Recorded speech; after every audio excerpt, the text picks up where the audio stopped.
we will conduct this webinar. So let us start this session.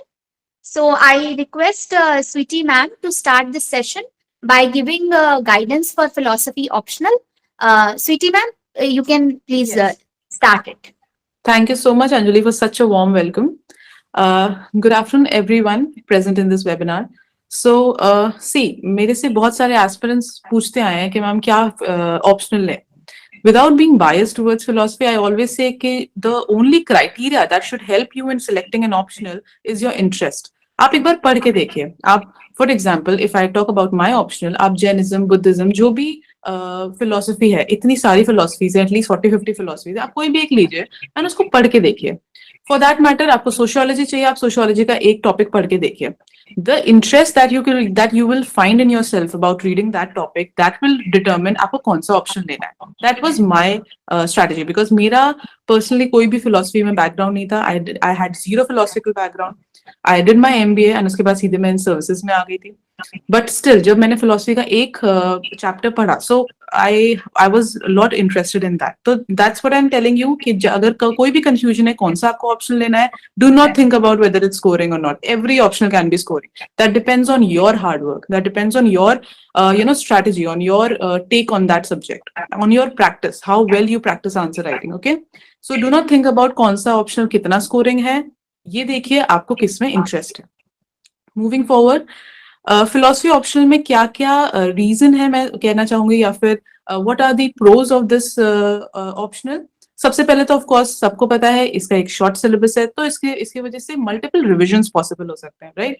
जितना multiple revisions होंगे उतना ही ज्यादा आपके जो कॉन्सेप्ट्स हैं वो इंग्रेन हो जाएंगे आपके दिमाग में. एंड अगर आपको देखिए डायरेक्ट क्वेश्चन तो अब UPSC पूछते नहीं है, इनडायरेक्टली पूछेंगे. फॉर एग्जाम्पल अब क्या है, कोट्स देने लगे हैं.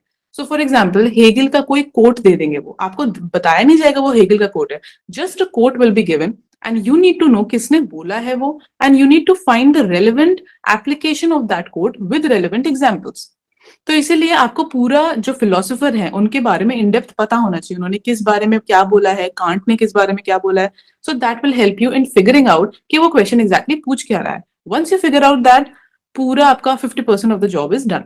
ठीक है, तो मल्टीपल रिविजन्स इज पॉसिबल, पहला बेनिफिट. दूसरा, overlap with essay, ethics as well as interview.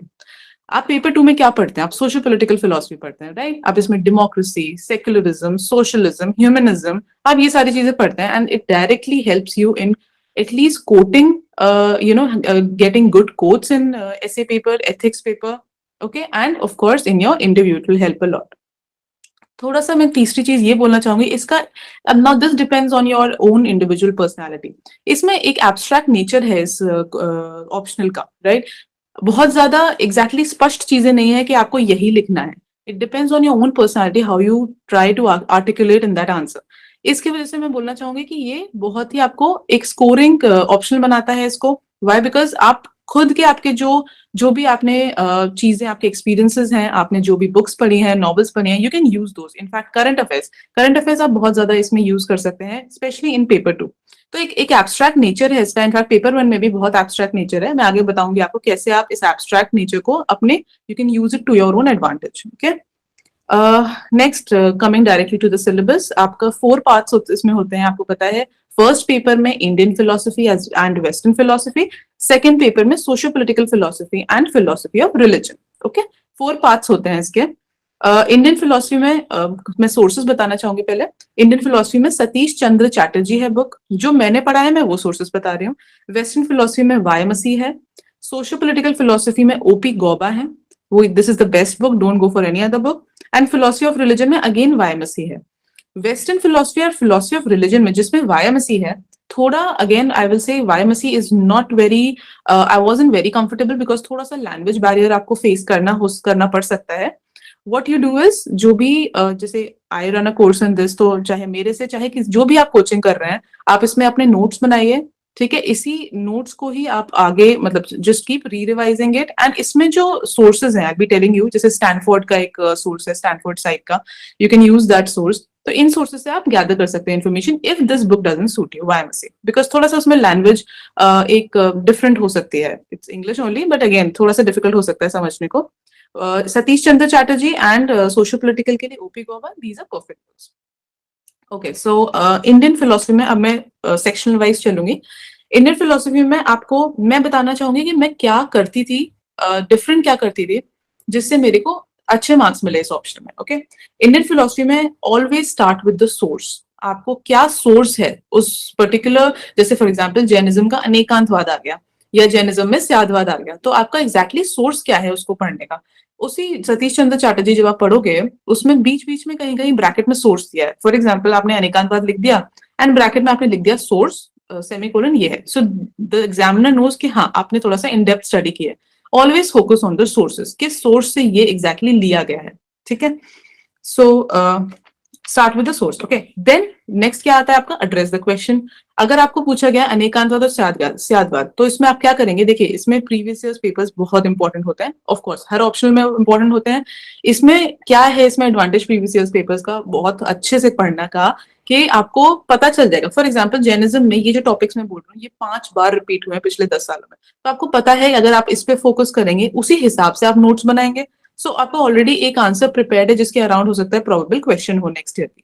ठीक है, तो जितना आप फोकस करोगे 10 इयर्स पेपर्स में उतना ही आप और अच्छे से आंसर राइटिंग कर सकते हो और उतने ही अच्छे से आप प्रेजेंट भी कर सकते हो। ओके, नेक्स्ट आपका इंडियन फिलोसफी अगर आप कर रहे हो, चाहे कुछ भी आए क्वेश्चन, एंड आपको हमेशा liberation and cause of ignorance से करना है। ठीक है, now see philosophy is very technical. जो यहाँ पे वेबिनार में जो प्रेजेंट है, अगर आपने पढ़ा है पहले से फिलोसफी तो आपको समझ आ रहा होगा मैं क्या बात कर रही हूँ। Otherwise if you are a very fresh beginner sort of a person, तो आप थोड़ा सा बस सुनिए, इसको नोट डाउन करिए, as in when you will go into the syllabus, as in when you will delve into the things in detail, आपको और क्लियर हो जाएगा। तो जब भी इंडियन का करो आप, मैंने जैसे बोला स्टार्ट करो आप सिंपल डेफिनेशन एंड सोर्स से, जो पूछ रहे हैं वो आप उसके बाद आइए अपने बॉडी पे, and always try to conclude with liberation and cause of ignorance, चाहे उसमें क्वेश्चन ने पूछा है चाहे नहीं पूछा है। ठीक है, and then what I used to do was, जैसे आपका बुद्धिज्म है, बुद्धिज्म में क्या है, माध्यमिक मार्ग है। ठीक है, अब आजकल जितना आप मैं हमेशा करंट अफेयर्स से कनेक्ट करती थी, जस्ट 1-2 लाइन, ज्यादा नहीं करना। जैसे बुद्धिज्म में आप क्या कर सकते हो कनेक्ट, जैसे आपको non proliferation of nuclear weapons, we need to resort to a middle path.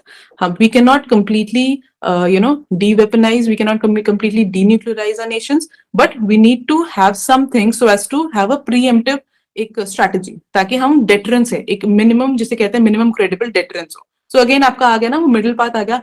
ये अभी एग्जाम्पल मेरे दिमाग में आ रहा है, बहुत सारे एग्जाम्पल हो सकते हैं जिसमें हमें मिडिल पाथ लेने की जरूरत है, connected with the current affairs. कुछ भी हो, जैनिज्म का स्यादवाद है, स्यादवाद मतलब क्या होता है, आप सिर्फ अपना ही ओपिनियन नहीं, बाकी सबका ओपिनियन को जब आप लेते हैं तब असली सच निकल के आता है। राइट, सिंपल वर्ड्स में यही होता है स्यादवाद का मीनिंग।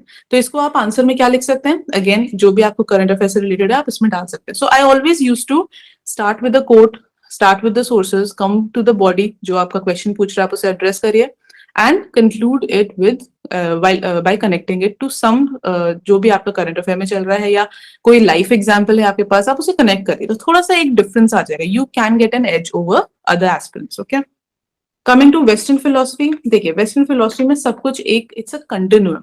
आपका प्लेटो आता है, प्लेटो के बाद अरिस्टोटल आता है, आप उसको इंटरमिक्स नहीं कर सकते। इसीलिए जब अरिस्टोटल पूछा जाएगा तो आप जो उससे पहले प्लेटो था आप उसका क्रिटिसिज्म बताओगे, आप स्टार्ट करोगे प्लेटो के क्रिटिसिज्म से, उसके बाद ही आप अरिस्टोटल पे आ सकते हो। आप एकदम से Aristotle you can not start, ये सब साइलोज में नहीं है।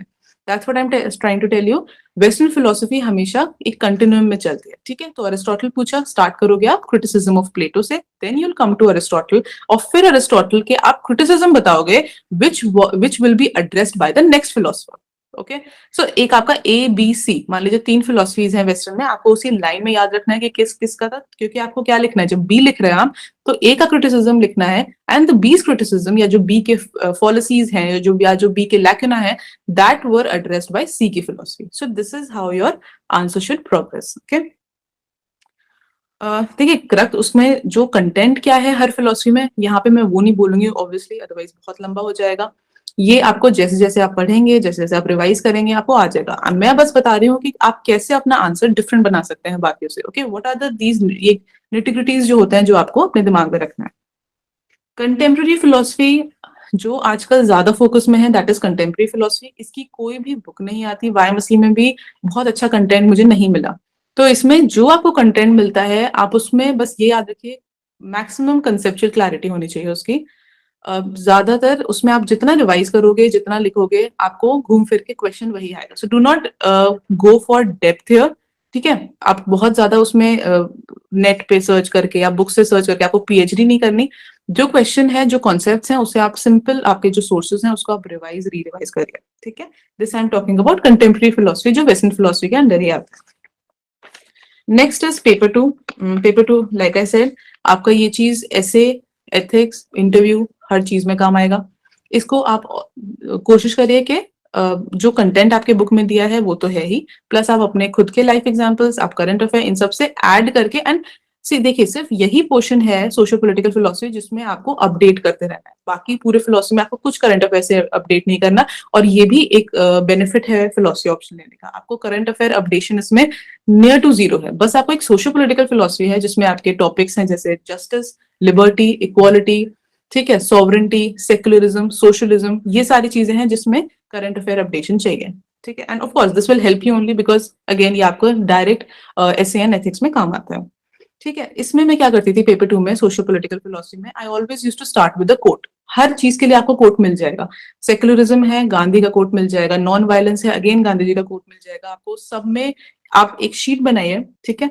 लेफ्ट में आप जो टॉपिक्स हैं, जो सिलेबस है सोशो पॉलिटिकल फिलोसफी में, जो मैंने अभी टॉपिक्स का नाम दिया, आप उसको वर्ड बाय वर्ड लिखिए। साइड में एक कोट लिखिए। तो एग्जाम से जस्ट एक रात पहले आप अगर वो कोट पढ़ लेंगे, तो जैसे ही हर जो क्वेश्चन होगा, चाहे आप कोई भी क्वेश्चन चूज करिए, हर क्वेश्चन में that particular concept will be involve, तुरंत आप एक कोट से स्टार्ट कर सकते हैं। आपको सोचना ही नहीं है ज्यादा, तुरंत आपने कोट से स्टार्ट कर दिया, एक पॉजिटिव इंप्रेशन पड़ गया एग्जामिनर पे कि थोड़ा डिफरेंट चीज हो गई, है ना।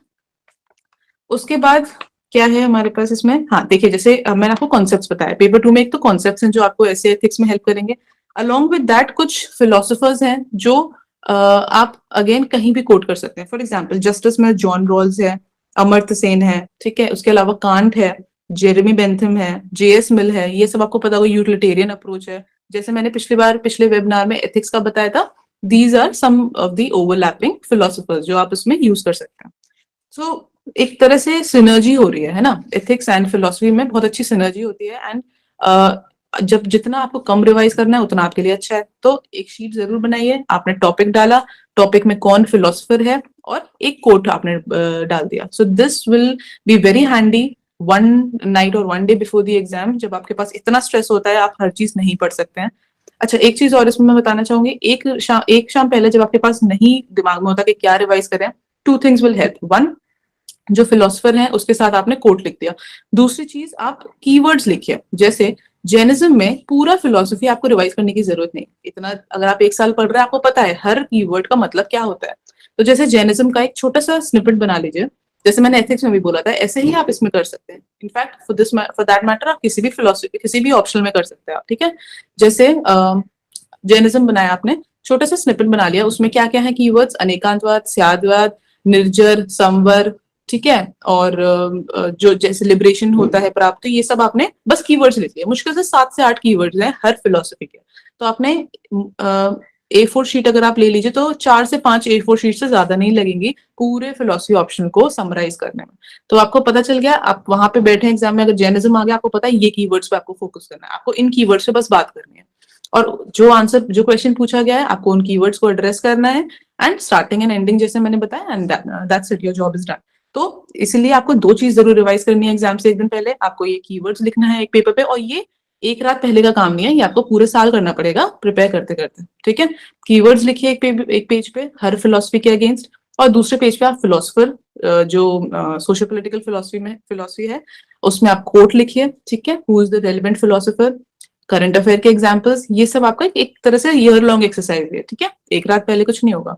सो this will B, trust me, ये इतनी बड़ी चीज होती है, आप पूरे साल मेहनत कर लीजिए, और उस शाम पे एक शाम पहले अगर आपने नहीं रिवाइज किया अच्छे से, कुछ नहीं आता दिमाग में, इतना स्ट्रेस होता है ना। And you are already exhausted half way through, जब GS 1 2 3 4 हो चुका होता है। सो this will be very helpful, this will be very handy, okay. Philosophy of religion, इस पे अच्छा है, इंटरेस्टिंग है, बट मेरा थोड़ा सा क्योंकि इसमें वीक पॉइंट था, तो मैंने इसमें लिमिटेड टॉपिक्स किए थे। तो इसमें जैसे आपका पैंथिज्म है, पैनेंथिज्म है, डेइज्म है, टेलीलॉजिकल प्रूफ्स ऑफ गॉड है, टेलीलॉजिकल अप्रोच, डियोंटोलॉजिकल अप्रोच, ये सारी चीजें हैं। आप इसमें जो भी मैंने क्या किया था, प्रीवियस ईयर क्वेश्चंस देखे थे, जो रिपीटेड क्वेश्चंस हैं उसमें मैंने नोट्स बनाए थे और उसी को रिवाइज करा था बार बार। So you can take this approach. Okay.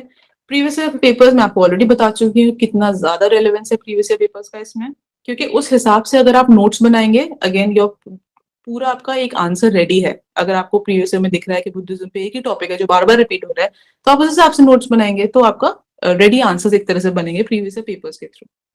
ठीक है। मैं इम्पोर्टेंस ऑफ कोट में बता ही चुकी हूँ। So I think that's all from my side. Anjali, you can take over. Any questions Yes. that the aspirants might have? हाँ, thank you Sweety ma'am, आपने इतना अच्छा पॉइंट्स, इतने इम्पोर्टेंट रेलिवेंट पॉइंट्स प्रिपरेशन के लिए फिलॉसफी ऑप्शनल को कैसे तैयार करें। सबसे अच्छा पॉइंट ये था स्टार्टिंग जिससे आपने की कि इंटरेस्ट के बेसिस पे ऑप्शनल लिया जाए। यस, डेफिनेटली जो भी ऑप्शनल सब्जेक्ट आपको इंटरेस्ट करता है, जिसको पढ़ने में आपको अच्छा लग रहा है, तो डेफिनेटली आपको वो ज्यादा अपीलिंग लगेगा और आप उसमें ज्यादा मेहनत करेंगे और टाइम देंगे, टाइम इन्वेस्ट करेंगे और अच्छे मार्क्स भी फेच होंगे। सेकेंडली, जो स्वीटी मैम ने इतने अच्छे पॉइंट्स आपको दिए, स्पेशली कीवर्ड्स का यूज करना और कैसे प्रीवियस ईयर क्वेश्चंस को एक साथ में लेके उसको एक गाइडिंग लाइट की तरह रखना है, और क्या प्रीवियस ईयर क्वेश्चंस में जो ज्यादा रिपीट हुए हैं क्वेश्चंस, उन एरियाज को फोकस करना है और करंट एग्जाम्पल्स से अपने क्वेश्चंस को एनरिच करना है, आंसर्स को। तो डेफिनेटली ये बहुत ही अच्छा सेशन स्वीटी मैम का रहा है। अगर किसी को फिलोसफी ऑप्शनल से रिलेटेड कुछ क्वेश्चन पूछने हैं तो आप यहाँ चैट विंडो में क्वेश्चन आप पूछ सकते हैं, और क्योंकि फिर आगे हम सोशियोलॉजी ऑप्शनल के जो फैकल्टी हैं उनसे बात करते हैं, वो आगे सेशन को पढ़ाएंगे। तो अगर कोई क्वेश्चन आपको फिलोसफी से रिलेटेड है, सोर्सेज, वैसे तो मैम ने सब कुछ डिस्कस कर ही दिया है, सोर्सेज को भी मैम ने अच्छे से बताया है और क्या अप्रोच होनी चाहिए, और स्निपेट्स में रेडी रखना चाहिए आंसर्स को, ताकि एग्जाम से एक दिन पहले आपके पास पूरा सिलेबस 4-5 शीट्स में पूरा रेडी रहे, क्योंकि स्ट्रेस इतना ज्यादा होता है कि आपको याद ही नहीं होगा, एंड टाइम पे इतना प्रेशर होता है, आपको एक बार पूरे सिलेबस को छोटे छोटे कीवर्ड्स और स्निपेट्स में देखने की आवश्यकता होती है। तो अब हम क्वेश्चंस अगर है तो ठीक है, नहीं तो फिर हम नेक्स्ट हमारे जो फैकल्टी हैं उनसे रिक्वेस्ट करते हैं, नितिन तनेजा सर से, कि वो सोशियोलॉजी ऑप्शनल के लिए क्या गाइडेंस होना चाहिए, क्या इंपॉर्टेंट रेलिवेंट पॉइंट